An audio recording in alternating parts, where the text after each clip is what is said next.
to the trampoline yelling at the kids. But we now have to be, if you're even a little bit sick, you're not coming to work. So if you don't already use floaters in your gym, you're going to need to plan to roster on extra people, because we want to teach our staff this is not the time to soldier on. This is the time to, if you've got a sniffle, stay home. Dr. Kathy yesterday or the day before was saying 72 hours after your last symptom is realistically what we want with our staff. So we have to roster on extra staff to ease that guilt, so that it's not a matter of Elise going, oh, I've got a bit of a sniffle, but no one's going to take the seniors. What am I going to do?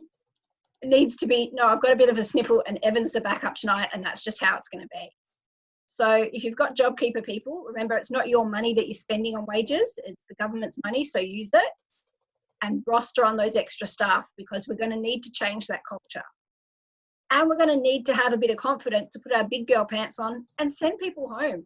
It's not often you look at a coach and go, oh, you're not well, go home. And if it is at that point, it's normally they're really, really sick. Or they've had an injury while they're coaching. But now, if someone comes to work and they're not well, send them home. We're better to be short-staffed than poorly staffed, is what we've always said. But now it's better to be short-staffed than have a COVID-19 cluster come out of your gym. So make sure you've got those extra people there. It's going to be a big culture shift in gyms. The next thing I wanted to talk about is don't bite off more than you can chew. Don't say you're going to do a bunch of stuff if you can't actually do it, because that's what's going to disappoint parents and ultimately build resentment and get them to leave your gym.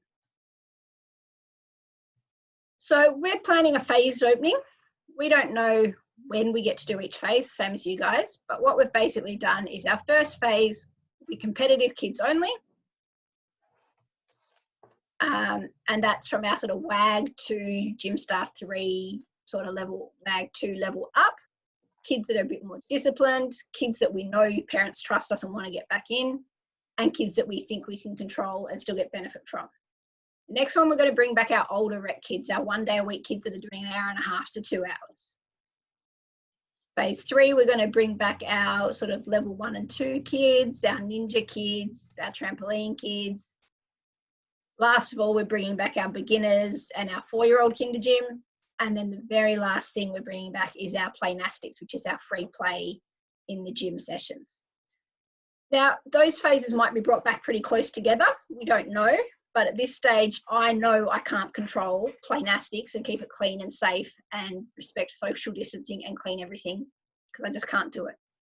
But with my senior girls, I probably can. So we're just going to take it in chunks that we can deal with.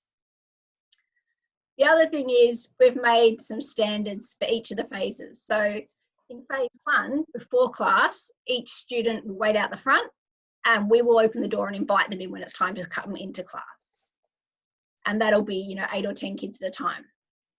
We're going to make it clear to the parents that we're not going to physically do temperature monitoring of all their kids. We're not nurses. We don't want to get into that privacy debate. We don't want to get into, is the equipment accurate debate. We don't want to get into, what do I do if that kid does have a temperature but mum's dropped him off and already left? So that's not what we're going to do, but we're going to have parents sign an agreement saying that it's their responsibility to keep sick kids at home. And if anyone in their family or household has been sick, they need to stay home for 72 hours. We will do staff temperature checks because we feel that's our responsibility, but the customers, we're letting them know we're not going to do that.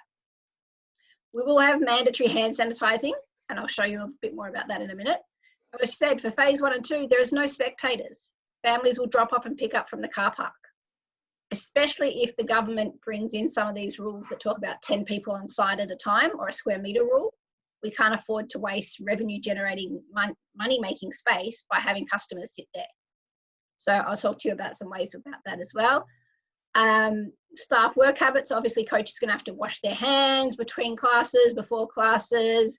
Coaches are going to have to sign an agreement with us as well. If anyone in their household is sick, they don't come to work.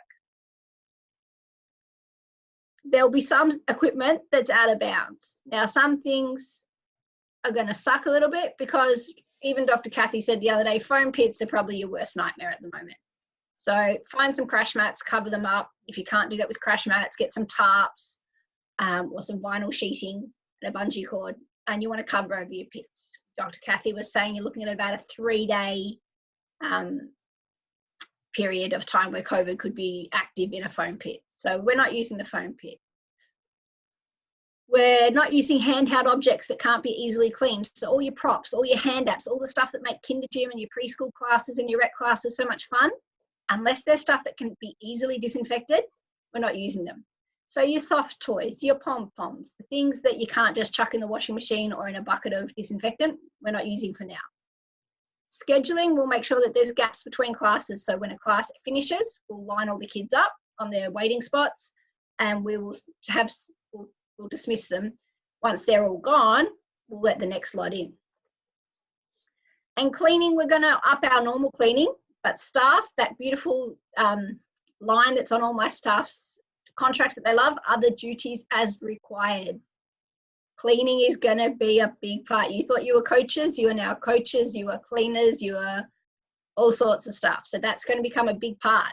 And when we talked about staff before, realistically, you're not going to have as many kids coming back to gym at the start as what you had. So you're not going to have 8 coaches working at 4 o'clock with 8 kids each, because there's not going to be 64 kids doing gym at 4 o'clock.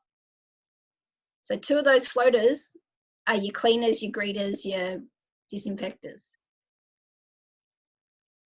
Now, who's going to do what? See that duck? I used to have a beautiful pet duck called Jake, and he always looked calm on the top, very happy, just floating along. But his little feet, if you ever looked underwater, were paddling madly. And that's what most of us are going to be doing. But the parents need to think we're calm. The parents need to think everything's organized. So even if it's still, oh my God, I'm not really sure what I'm doing, we're going to have it so organized that it looks like it is. So make a step-by-step plan for each phase. The next thing we'll show you, we've given, with our staff procedures, we've given each staff a number. So there's going to be staff member 1, staff member 2, staff member 3. And on Tuesday, Kathleen might be staff member 2, and on Thursday, she might be staff member 4, but she knows what staff member 4's responsibilities will be. Before we get the kids in, we're going to get the staff in and do a dress rehearsal. So we'll get 10 kids in, kids being some of our coaches, and then we'll get our 4 staff in, and we'll act it out and see if what I've thought up and put in place and stolen from all the captains of industry around gymnastics actually works in our building. We're going to do full dress rehearsal. And you're going to need to roster on staff for jobs you never thought existed. And I'll get to that in a second. But you want to share this information with the parents. You want to kill them with kindness about, oh my gosh, look how much time we have spent making sure as soon as little Jessie's back in the gym, this is going to be the safest place she can be. You know, money might be tight for families. They're going to pick which activities they can get their kids back to. They want to get their kids back to activities, but they're going to pick which ones they can afford. And if your gym just seems so organized, you're that duck, you're just serene on the top and everything's going smoothly, they're going to feel comfortable. Now this one, you young ones might not get it, but the olden days, you went to the pub bistro and it was number 32, your chicken parmigiana is ready, and you went up and got your food. That is how our dismissal process is going to be at the end of the day. So we're going to have our kids wait inside our waiting area. We've gotten rid of all of our chairs, and the kids will have spots they can stand on after class. And we'll have one of our staff members at the front door saying, Alessia, your mum's here. And then Alessia can come out. Because we've only got a doorway that's like a normal doorway like you'd have at a house. It's not a big, wide, huge double doors. It's not a big space. So we can't have all the kids in and out.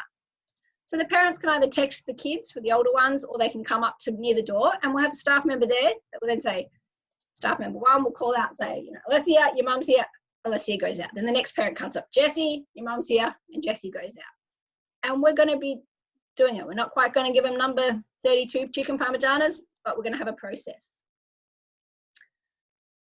We've started a process. So 30 minutes before the customers arrive, we're going to go around and do more cleaning, even if the cleaners have been in overnight. We're going to disinfect the alarm panel and the light switches because we would have touched that when we opened up. We're going to wipe down the bins. We're going to vacuum the foyer. If there's any sign of dust or dirt or anything, we want it gone because it needs to look amazing. Okay, coronavirus, they're not going to get that from your dusty trophies on your trophy shelf, but it's going to give the impression that you don't care about cleaning. So we're going to clean everything in the morning when we come in, even if the cleaners have been in. We're going to do touch-ups. We're going to refill all the soap and hand sanitizer dispensers, because there's no point having them and then someone goes to sanitize their hands and they're empty, and then you get a bottleneck at the door and no one can get in because they can't clean their hands, and then one of your staff either says, don't worry about it, just go in, or everyone's queued up together. So we're going to have a person whose job it is, make sure the hand sanitizer's full. We're still going to have our staff doing our equipment safety checks like we would normally, but we're also going to have a person going into the storeroom and taking out all the stuff that we disinfected the night before. So what we're going to do, we got this from a childcare policy when we used to do holiday program as a registered childcare. We're going to have a tub of a Milton solution or a disinfectant solution, and anything that's been touched the night before that can be disinfected. So your balls, your witches' hats, rubber weighting dots, anything like that, or if a kid picks something up, or any things in the office that gets picked up, we're going to put them in the tub to disinfect overnight. It's someone's job in the morning to take them all out, dry them, and put them back in use. You want to have it somewhere easy where it's just, all right, that's been near someone's mouth, it goes in the tub. And that's what a lot of childcare centres do with toys. So we're going to have that system. At the start of class, we'll open the doors, and the person who opens the door will say, all right, you know, level 5, 6, and 7, you're coming on this side, and level 2 and 3, you're going on that side. We have 2 different buildings, so we'll make it clear to them. We'll explain, parents, you need to wait outside. As we've said, we're not having any spectators at the moment. Wait till all the kids go into the gym area and have started class if you need to come talk to someone at the office, because we need to get the kids out of the foyer area and onto the equipment before parents can come in and talk to someone at reception. And then once you've talked to reception, we need you to go. We're going to, once the kids come into the gym, they're going to have spots they're going to wait on. That's where they're going to stand. That's where they're going to put their shoes and their bag whilst they're waiting to go into the gym. Like Dr. Kathy's saying, we want this get in, go hard, go home. So we're going to have them ready to go. We're not going to have picnic tables for them to sit at and do their homework or read their book. We're not going to have chairs there for them to sit and chat at. We're literally going to have marks on the floor where they come in, put their shoes, put their bag, and wait until they're invited onto the gym floor. They will have sanitized their hands before they come into the building. Person 1 will be outside, making sure that is done before they come in, and we'll show you how that's going to be done. There'll be one coach who's going to be making sure that the children come into the gym and stand on the physical distancing spots when they come in. And we're still playing with where do we get them to put their bags. So we've got an idea with the same, we copied off David, and I've got a slide of it about this portable locker with their water, their grips, their chalk.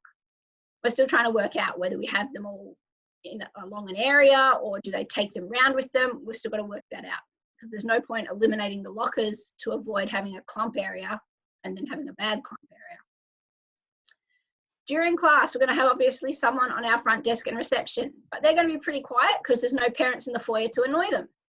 So they're going to be able to clean the door handles, the light switches, replenish the hand sanitizer and the cleaning supplies, check the toilets really regularly, clean them heaps. They're going to love their other duties as required. The floor manager, so that's normally our person that walks around in the gym and puts band-aids on and tells little Jessie she's too late for class, what are we going to do, and then cleans up the vomit and then looks after that beginner coach. They're still going to do that sort of stuff, but they're going to have a big lot of cleaning as their job as well. And physical distancing standing. They're going to be the physical distance police, because we're going to fall back into old habits and do things. So they're going to be the ones that are like, back on your spot. Like training a dog, on your spot, and they're going to help the coaches with that. They're also going to coordinate the traffic flow, because like I said, we've got 2 buildings, and it is literally 2 buildings where we've cut a hole in the wall from one to the other. So we can't have all the senior boys coming into one side and all the senior girls going into the other side at the same time, because they will literally be rubbing shoulders. So we're going to need Ali to say, all right, yeah, they're down the back on pommels, you come in and wait on the floor. All right, boys, you go in there for tumble track now. So it's just going to be pre-thought out a little bit more. The coaches, when they're coaching, their jobs are going to be to teach gymnastics, to make it fun, to keep the kids safe, what we've always had as our goals. But we're going to have a couple of things. They're going to make sure the kids are spread out. We're going to make sure our kids wash their hands after bars, rings, pommels, or rope, because they're the equipment that we know we can't really disinfect without damaging the equipment. And talking to Kathy yesterday, I keep saying yesterday, I think it was Wednesday. Talking to Kathy, she has said the same thing. We can't disinfect our bars. We have to make it clear we're not going to disinfect our bars. So the responsibility is on the children to maintain hand hygiene. So we're going to make sure the coaches, after bars, we all go wash hands. And some clubs do that anyway already because of the chalk. That's great. We're going to make sure the gymnasts aren't sharing hand apparatus or small equipment. So in their backpacks, along with their own grips and their chalk, we're going to ask them to bring their own TheraBand and their own skipping rope. If someone forgets their gloves or their loops or their sweatbands, they're not borrowing from anyone else. The coach is going to make sure the kids are using their own chalk. Now, I'm personally very excited about this whole chalk thing. I heard it a couple of years ago as a gym that did it to make their gym cleaner and made every kid bring their own chalk. And suddenly when the kids were paying for their own chalk, they stopped wasting it. So it might be a nice side effect, but the coaches will be making sure as much as they can, the kids are using their own chalk. And basically to make this happen, there's just not going to be a chalk bowl. So if they didn't bring their chalk, you got no chalk today. We're going to make sure that the coaches are not letting them do partner work where they have to be within 1.5 meters of each other. So things like where one kid's doing a handstand and the other person's holding their feet, where we're doing wheelbarrow walks, all that type of stuff that we normally just have in our lesson, the coaches need to make sure that that's not in their plans anymore. The coaches are going to make sure they're doing minimal spotting. Now, this is quite different to what's in the US. So you just would have heard Katie talk about in the US that in her state, they're not allowed to do any spotting and she will be closed down and lose her business license if she touches a kid. Dr. Kathy was very clear that she has no problem with us spotting gymnasts. But it's still the get in, go hard, get out rule. So she's saying if you're going to spot a backflip, you're only going to be touching that kid for 1 to 2 seconds. You're not going to be in close contact for the 15 minutes that the COVID-19 normally takes to transfer. There's a slight risk, but she says in our sport for safety, we're better to spot than not if we need to. So don't be doing a bunch of work where the whole lesson you're spotting a million caster handstands, or you're playing lift the plank, or you're doing a whole lesson where you're doing physical shaping where you're touching and poking and prodding. Leave out the touching and poking and prodding if you can. But if they're doing flyaway off the high bar and they've been out of the gym for 6 weeks, step in and touch them. Don't stand on the platform with them while they're playing with their grips and chalking up or whatever. But Dr. Kathy was quite happy with the get in, spot them, step back. So we're going to do minimal spotting, not no spotting, but minimal spotting. At the end of the class, we'll have one person out in the foyer who will supervise the kids waiting on their dot until they are picked up. So they will be again standing there on your spot, you know, while they're all chatting and checking their Instagram and their TikTok, but they're going to be standing on a spot apart from each other. And then that's when that chicken parmigiana comes back into it. Number 32, your mum's here, send them out. Person 2 is out at the door checking in with the parents. Person 3 washes their hands and then wipes down all the high touch equipment that their classes have used. So things that you can clean easily between classes, your wedges, your vinyl boxes, the stereo, the tablets that have been used to mark the roll, the remote controls, those sorts of things. And person 4 is also going to be doing that cleaning stuff, but on our other side. So we're going to split that role. At the end of the day, we're going to do some disinfectant with some backpack sprayers. So the stuff that you see people using to kill the weeds, that's a little backpack plasticky deal. I've spoken to a few people, including a company, a Cleaner World, that actually has a contract for doing COVID-19 disinfecting when positive cases have been. And that's basically what they do. They fill it with a disinfectant that can kill viruses and they go in and they spray it. So it's 1 part of the disinfectant to 19 parts water in the sprayer. And we're going to spray all our carpet covered mats and our vinyl mats at the end of the night. That can't be done during the day, but we're going to do it. Person 1, when they lock the front door as well, they're going to wipe down the alarm panel and the door handle when they go. One person's going to put all the small equipment in the tub for disinfecting. And one person's going to be spraying. Now, our venue, we always know, we always want to be EKGA awesome. And one of the things we always hear from parents is we're very clean compared to other people. So we want to keep that because image is everything.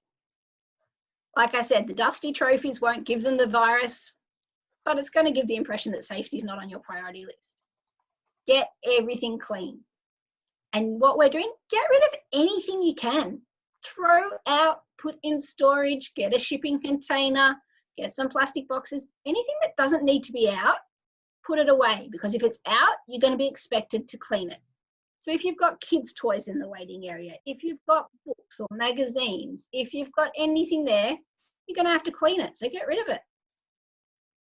And if you're not letting the parents in the building during your initial phases, all they're going to see is the outside of your building. So you need to make it sparkle. So get one of your JobKeeper people out there to sweep the car park every morning. If your building's got exhaust fumes built up on it from where the cars park, get the pressure washer out. If your bins are in your car park like ours are and they're very unattractive, make sure they're washed. You know, until we actually get kids back in the door, we do have staff with spare time. And they're not all going to love these tasks, but you share it around. So make your building sparkle. Now, we've gone and got these portable hand sanitizers on stands. And they're really good. We're going to have them outside our 2 entrances. So while they're lining up, waiting to come in for gym, or waiting outside in their spacing, they will sanitize their hands before they come into the building. And that's part of what Dr. Kathy talked about, and making sure they are maintaining their responsibility for their own hygiene. So we're going to ask them to wash their hands and come to gym ready and clean, but we're also going to help them with that by making sure they don't actually get in the building till they do it. Keep the germs outside. Start as you mean to go on. If the parents see that you're serious before you even let them in the building, that you make sure everyone's clean, they're going to think, God, they're on top of this. Look, they know what they're doing.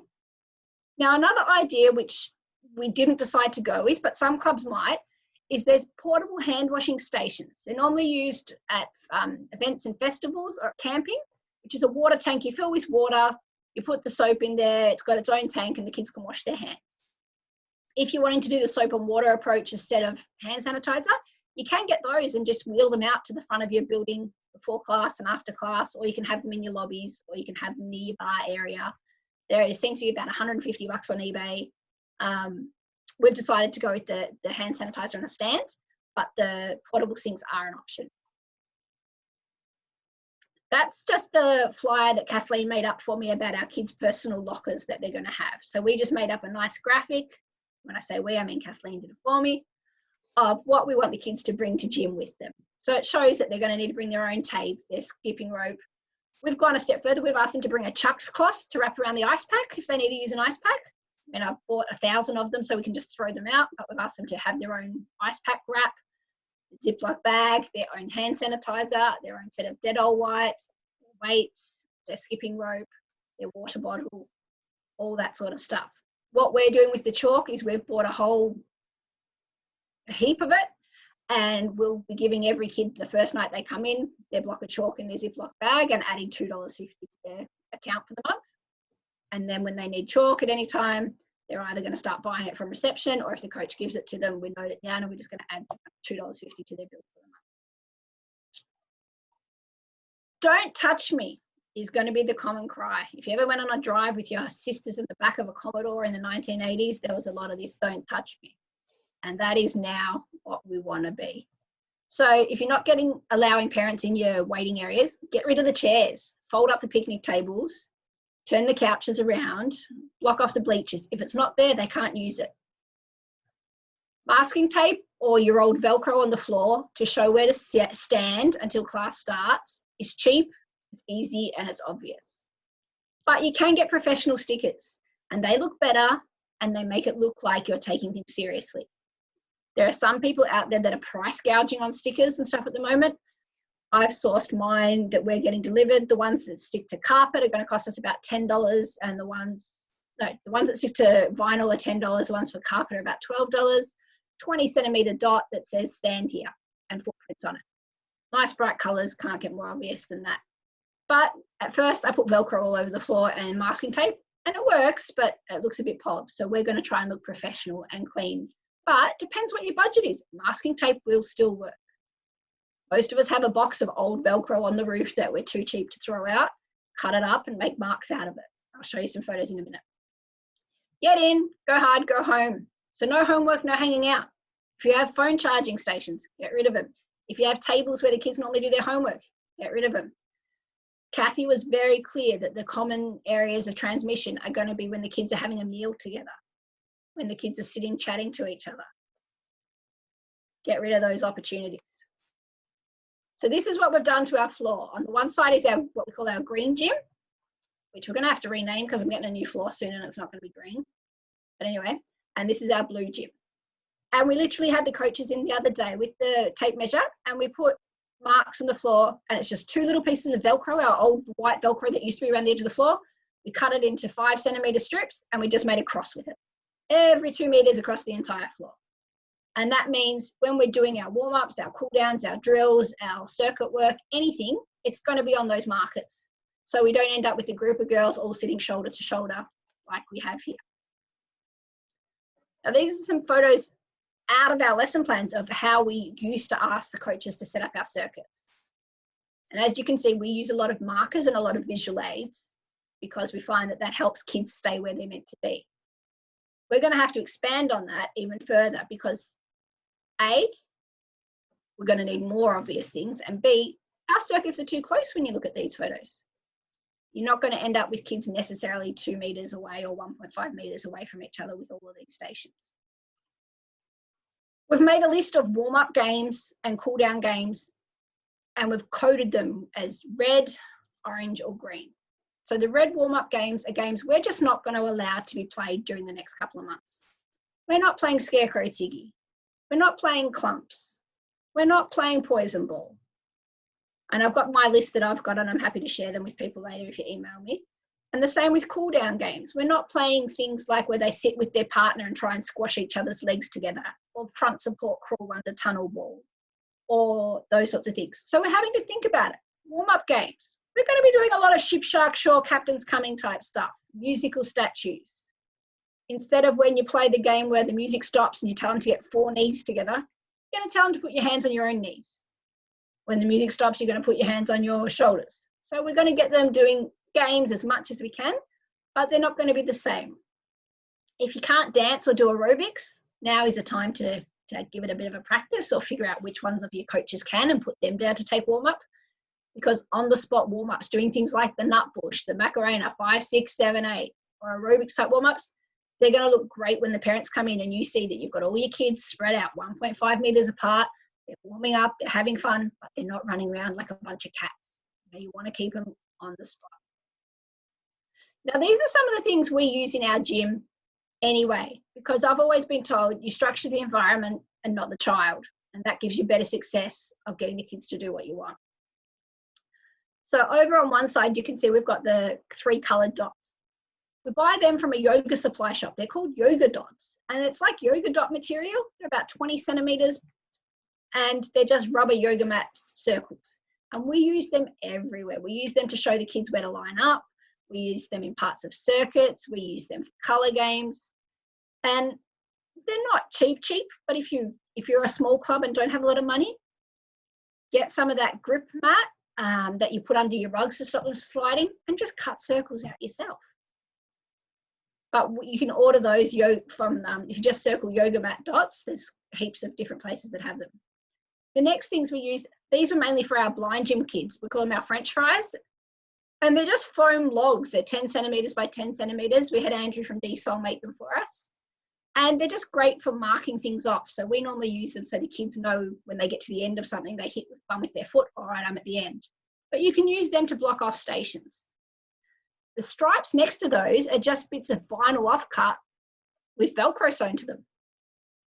So you can, if you want to make things pretty, you can do that, or you just use your old Velcro, but that's the way we do it to make things look pretty.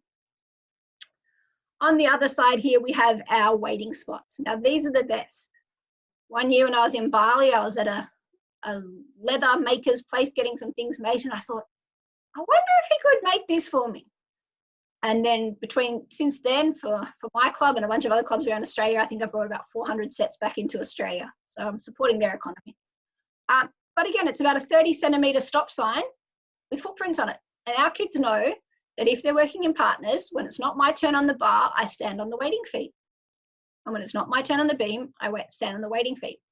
And that was brought in not for this physical distancing for coronavirus, but we've always had that to stop kids getting kicked in the face. Because we looked at our accident reports And some years it was shown the accidents were not the gymnast on the equipment, it was the bystanders. So we needed to make sure that the person waiting for their turn was adequately distanced apart. So we use these in all of our classes to make sure that the child knows that this is my spot until I'm on the equipment. Our circuits that I stole out of the lesson plans Madison has done are now going to be a little bit more spread out. So even if that kid wants to be poking the other kid in the nose or smelling his foot and poking them and farting on each other like little boys do, it's going to be pretty hard because we're going to make their life difficult. So these are our circuits that we might use for vault. And we're going to talk a little bit about vault because vault and floor are going to be your tricky ones. Bars and beam are easy, but vault and floor, you're going to have to define your areas. Like I said at the start, you're going to have to pick your battles. You're not going to be able to do everything. So what we've done is looked at what equipment's easy and what equipment's hard. So beam, it's already physically distanced because beams need to be far apart and they're 5 meters long. So we've come up with a list for our kids of what's the safest way of teaching beam and what's the least safe way of teaching beam. And depending on the group, level, age, ability, how many people are in the gym, and where we are in our phasing, we're going to move through those different stages. So at the start, we're going to start with the safest allocation, 1 kid per beam, and Jessie stays on that beam the whole time we're on beam. Then we'll probably drop down to 1 gymnast on each beam, and when I clap my hands or say stop, Jessie will move from the high beam to the medium beam will move to low beam will move to the floor beam will move to the line will move to the high beam. It's still probably safe, the middle option where you have them working in groups of 2, 1 on each end of the beam, if you're working on turns or statics or handstand skills, where 1 person does a skill at one end and 1 person does a skill at the other end. Or if you have 1 person on the beam and the other person waiting on a waiting spot, and then they swap around, but there's still going to be more contact with the equipment. Your least safe approach is going to be your less safe approach will be the follow the leader style circuits where they just walk along the beam, get off the beam, go to the next beam, do something along that beam, walk along the next beam, because it's going to be hard to control the physical distancing of the 1.5 meters with the waiting spots. And you'll need multiple waiting spots because there's some activities that go fast. We all know they bottleneck and you'll have 2 or 3 kids waiting for that beam and no one at the next. So that's going to be harder. And your least safe is some of the fun stuff. The partner work, the games, the race to get up onto the beam, the swap places with a partner, the one partner's doing a handstand, 1 person's holding them, all the kids up on the beam at the same time. That's going to be your least safe. So with beam, it's a nice easy one. We're going to pick our battles and we're going to start with the safe and the safest options. So down the bottom there, what we're going to start with. With vault, it's harder. Because normally with a vault circuit, you might have a vaulting table or a springboard and mat set up as your main skill, and then you've got your stations. But the stations kind of blur together if they're just activities, if they're not marked out by equipment. So you're going to need to think about those pictures I had before where we had really marked out places. So your safest option would be 1 gymnast per station, and that gymnast stays on the same station the whole time. Now with beam, that's not such a bad thing because a beam's a beam. Some might be high, some might be low, but a beam's a beam. But the kids are going to get pretty cranky if 1 kid's on the station that's got the vault table the whole time and the other person's on the station that's got holding a handstand against the wall the whole time. So with vault, we're going to need to pick our battles. We probably can't do that. We're probably going to need to have the gymnasts spread out 1 per station and swap on the coach's command, or have them working in groups of 2 with an allocated waiting spot and they swap on command. We're not going to be able to do it the most perfect, safest way because it just won't work. But the safer and the safe options are still good. Now, in terms of cleaning, obviously, we've had a bit of time. Everyone went through the rush of no one had any hand sanitizer, no one had any toilet paper. Then we all have gallons of hand sanitizer and million rolls of toilet paper, and no one's allowed to come in our gyms. So start thinking about your shopping. You're going to want your hand sanitizer, non-touch ones on either stands or wall mounted. Okay? You're not going to want ones where they have to press a thing. You're going to want the no-touch ones. Start talking to your cleaning suppliers and ordering them in. If you're going to go with hand washing sinks, start getting them in. If you can, wall mount hand sanitizer near your bars, your pommels and your rings. So the things where you can't disinfect the equipment regularly, put your hand sanitizer there, because then you can hand sanitize the kids and the coaches quickly. Have pump packs of sanitizer on all your staff desks. So get some small sanitizers in, or get some pump bottles and some real big ones that you can decant into those. Get yourself some weed sprayers so you can spray down your carpet covered and vinyl mats at the end of the night. And buy yourself some quality disinfectant products, something that kills a virus, but also that won't destroy your vinyl and your stitching.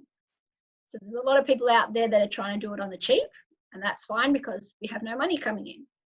I'm going to be using, there's 2 products that I've been recommended, one that comes from our cleaning wholesaler that we've already purchased, and then we're also getting Truce, which comes from AAI Gymnastics and is specially for gymnastics mats.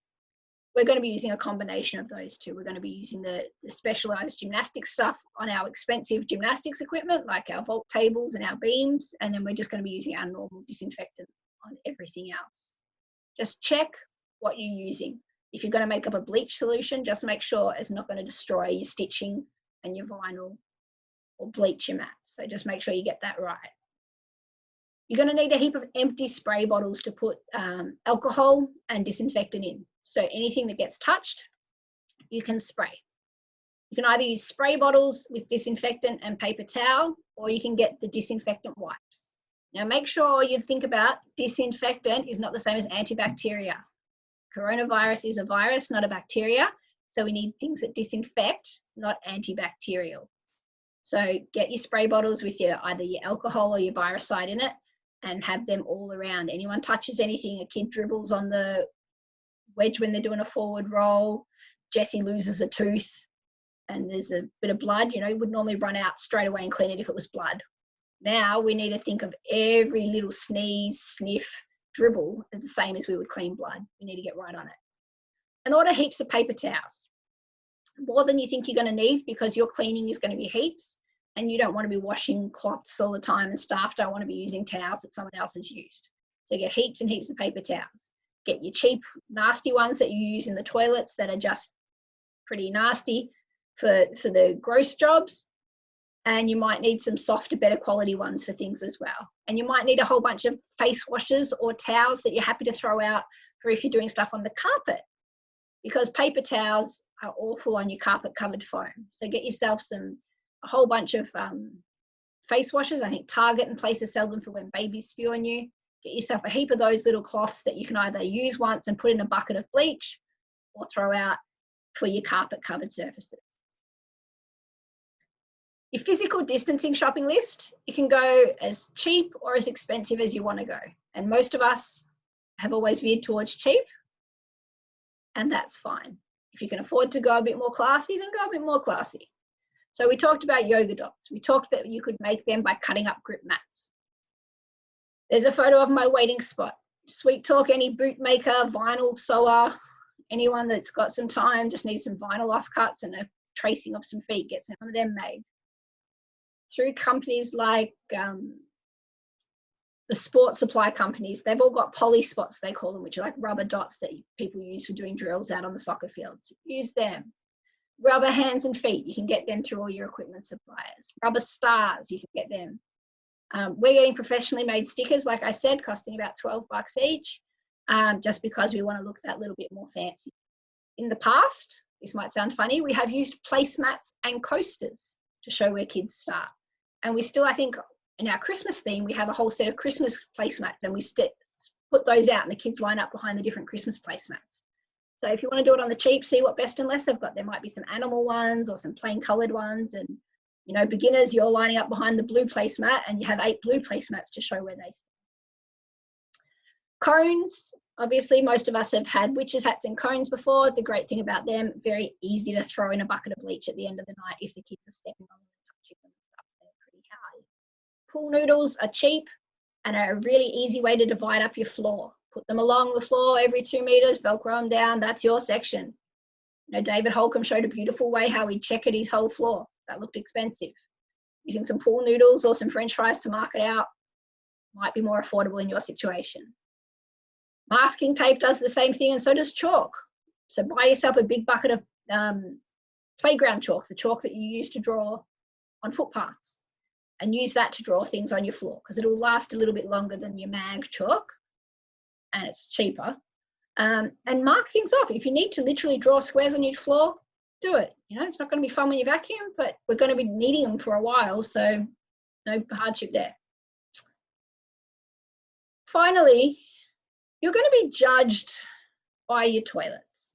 Even if you say no parents are allowed in the building, some of them are going to have to come in to help little Jessie get changed, or they're going to need to come in to use the bathroom. And parents of kids judge the whole facility by, when they're really little, the nappy change tables, and when they're bigger, by the toilets. So you need to look professional. Now, some of your gyms I've visited, some of you I've not visited, so who knows what everyone's got out there. I'm sure a lot of you are doing even better than I am. But if you haven't already got professional sanitary bins and nappy bins, now is the time to have those. You're not just having normal bins near the toilets that your staff are going to have to touch. You're not having a roll of paper towels sitting on a counter where they wash their hands. You're going to have a paper towel dispenser. It doesn't have to be a fancy electric one, but it needs to be wall mounted and professional. You need to have wall mounted soap dispensers. Some gyms I've been in literally have a bar of soap. No one is going to touch that.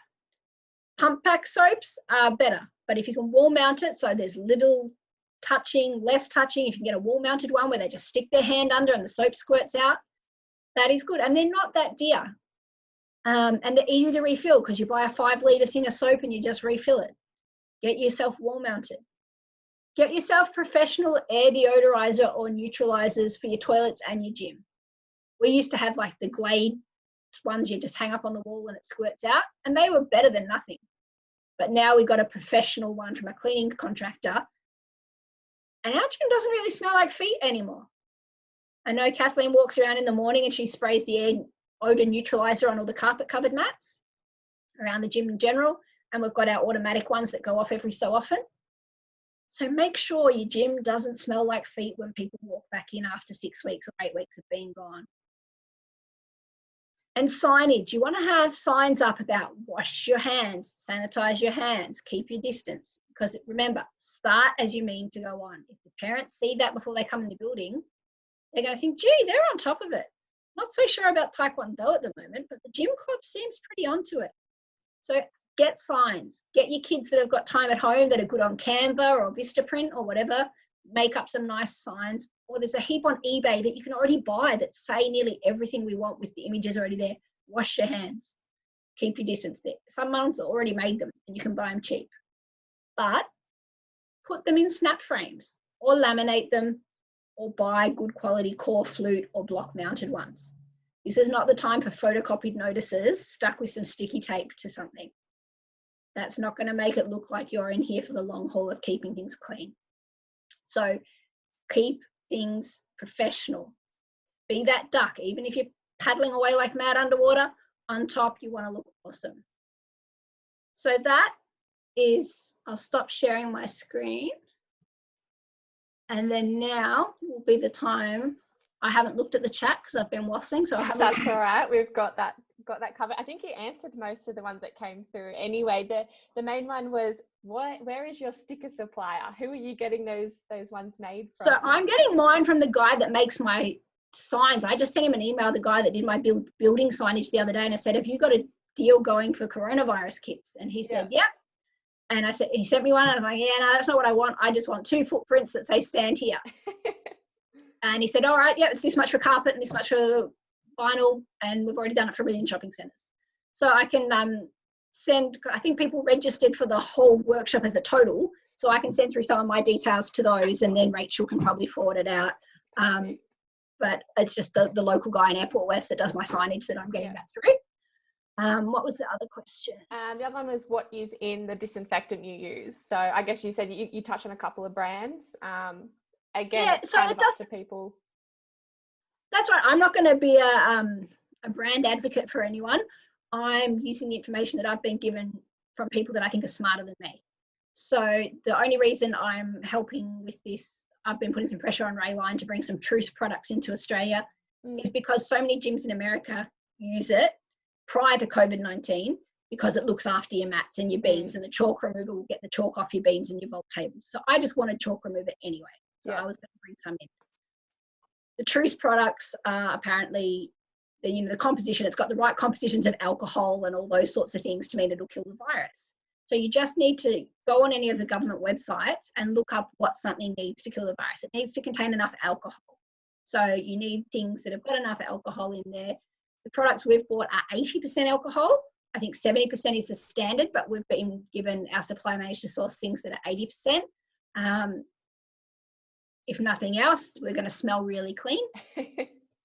But yeah, there's a couple of brands. We go through a company called A Cleaner World. One of our dads from here is a manager there, and they used to clean our gym. Now we use our own cleaners, but we still get our supplies from them. And they've got the stands with the disinfectant on it, the wall-mounted ones. So if you look at any of those sort of big cleaning supply products, they've all done a big order and got containers of this stuff in at the moment. So, I'm happy to give you Tony's number, but at the same time, there might be someone local to you that you can support a local business that's got it. Yeah, perfect. And I think this week's GA's webinar that they're hosting as well, I think they're touching on the cleaning side of it as well. So there's going to be a lot of information out there for everyone. Like Christy said, work out what you need and what works best for you, and then just get it out there to your parents, get it out there to everyone else. Another one we just had come through, if gymnasts are doing less hours than they usually do, like the competitive ones, are you charging them their usual rate, or are you doing the rate based off what they'll be doing in the gym? So charge girls that do 10 hours at the 2 or 4 hour rate. What we're doing is charging, at the moment, we're charging our kids that are doing online training, they're paying half of their hourly rate. So if they normally pay $12 an hour, they're paying $6 an hour. Our scaling, we normally have a ratio, whereas if you're training 10 hours a week or more, I think your hourly rate's $10 an hour. And if you're training 1 hour a week, you're paying $26. You haven't changed that scaling, even though they're doing less hours. We've just halved the hourly rate and only charged them for the hours. When we go back into the gym, we understand that if our space is limited, we're not going to be able to bring all of the kids in at all of the same times. And we've always been a club that's advocated limited hours kids. Our limited hours kids we've found do really well, and we hold our own up against clubs that do bigger hours. But now that we've got good at this whole Zoom thing and our coaches have gotten pretty onto it all, we're thinking maybe we can do our conditioning programs at home via Zoom for an hour or two a week. And when they're here, let's just get them on the equipment. So any of the home training, we're still going to only charge at half price, and any of the face-to-face in the gym charge their full price, but only for hours. I know some clubs out there are still charging them, if it used to be $200 a month, they're still charging them $200 a month. We're not doing that. We're just doing for the hours actually trained. But that's not to say my financial situation's the same as anyone else's financial situation. A couple of other things popping up.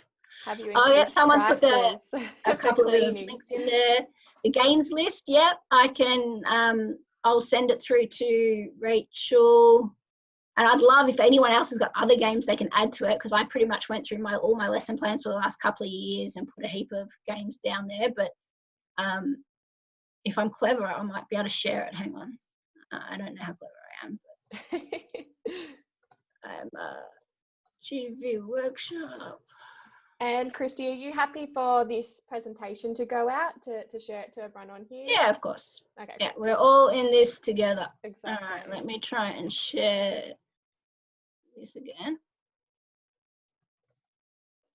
So this is just it hasn't been made pretty yet, but this is like the warm-up games that we used to have on a list, and we go week 1 we're playing this, week 2 we're playing this. So the ones in red are the ones we're definitely not doing for now. Front support tiggy, clumps, builders and bulldozers. That was actually on our lesson plan the week that we got shut down, and we were just like, are you kidding me? It's one where all the kids running around knocking the cones over and the other kids are picking them up. Like, you couldn't have picked a better game to give yourself COVID-19 from, so that one's off the list. Poison ball, teepees and Indians, but things like your ship, shark, shore, musical hoops, aerobics, natural disasters, dances, and then things that we've got in orange we're not quite sure about. So we figured you could do a relay race with no apparatus and maintain social distance, but it would be the kids waiting for their turn. do you have enough space in line to have the other 5 kids spread out?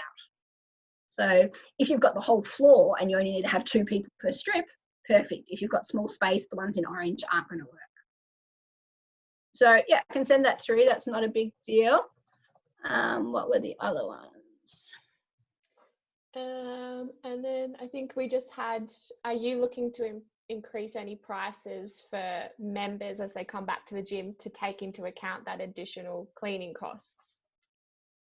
I am not, because I think we don't want to give our families any reason to not come back.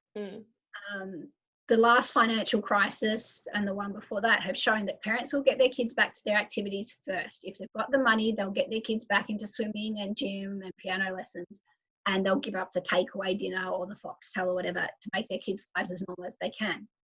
But having said that, the job loss figures across Australia are incredible. And we've got a worse situation than some because we're 4 minutes from the airport. And with the Virgin collapse as well, and all the tourism and airport related shutdowns, our side of town is going to be financially in a tough place. So no, I'm not putting any prices up. We are going to stop classes 5-10 minutes early to do some of the cleaning, so they might get ripped off a little bit, but we've always, an hour class has always been a 55-minute class. Yeah. So an hour class might just be a 50-minute class. And I think parents will respect that. Parents have always had an issue at our gym with car parking because our car park is very small. So we've always had a 15-minute gap between one class finishing and the next class starting. So that's not going to add a huge cost to us having that gap because we've already had it. But for other clubs, you're going to have to factor that in.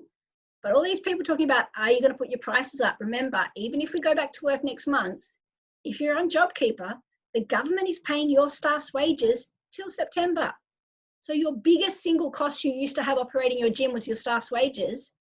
We've got, if we get to open for term 3, we've got 3 months of no wages bill. So why would you need to charge more for the cleaning, apart from the products? The products is going to hurt. But it's life. Suck it up. And I can say that because we're not on the brink of going broke. So we're just going to buy the cleaning products. If you need to charge more because you need to, then obviously you put it out to the families and say, look, we have to buy all this extra stuff. We're a not-for-profit club. We don't have any financial resources. There is going to be a cleaning levy for this year, or there is going to be $1 a week added. Something like that. And I think it's like you've touched on, it's that putting that best foot forward and showing everyone that you are taking this seriously. And if it does come down to the fact that that means you've got to do a lot more cleaning and that's going to impact on some of those overheads, I think if you're putting that message out in the right way, parents want their kids to be safe and they want them to be active. So just making sure they've ticked off both those boxes, have those conversations with your parents and your members. I think there's a little bit of wriggle room for some of those clubs that do need a little bit more, I guess, income from that cleaning side of it. I think we've got, everyone's just kind of flicking through their email addresses. So for everyone else, yes, we'll be sending through the recordings and we'll be able to share that information. So all good if you want to go back on and listen to everything. Christy, that was just an absolute incredible insight into, I guess, just the like you said, it's going to be a practical discussion on what you're doing, and you went above and beyond that. So I think everyone would have really gotten a lot out of that. Really thank you for giving us some of your time for that as well. And yeah, if anyone has any questions, flick them through to the email that you registered with Rachel. She'll be able to get that all out to you, and we'll be answering those as we go as well. But these are going to be kind of weekly sessions for the next couple of weeks as everyone gets into that groove. So yeah, keep doing exactly what you're doing. You've all done such a fantastic job. I think everyone will be a bit inspired to be like Jake the Duck moving forward. So hopefully, yeah, you took some of that away, and we'll see you guys back here next week. Yeah, big thank you again, Christy. That's right. I've put my email in the chat box. So if anyone does want to email me directly, if you've got questions, I'm by no means an expert, but when I started my gym, I stalked out some of the best people in Victoria and stole from them. And then I got bigger and stole from all of Australia. And now I go around the world stealing from them. And that's what we've all got to do now. So don't be afraid to help, ask each other. And for every time someone asks me a question, I ask them a question and I come back with a better idea that I can share. So this is really about clubs helping clubs. So whether they're your neighbours that you've always been fiercely competitive against, that rivalry is different to this. This is about trying to help kids have a gym to go back to at the end of the day. So Definitely.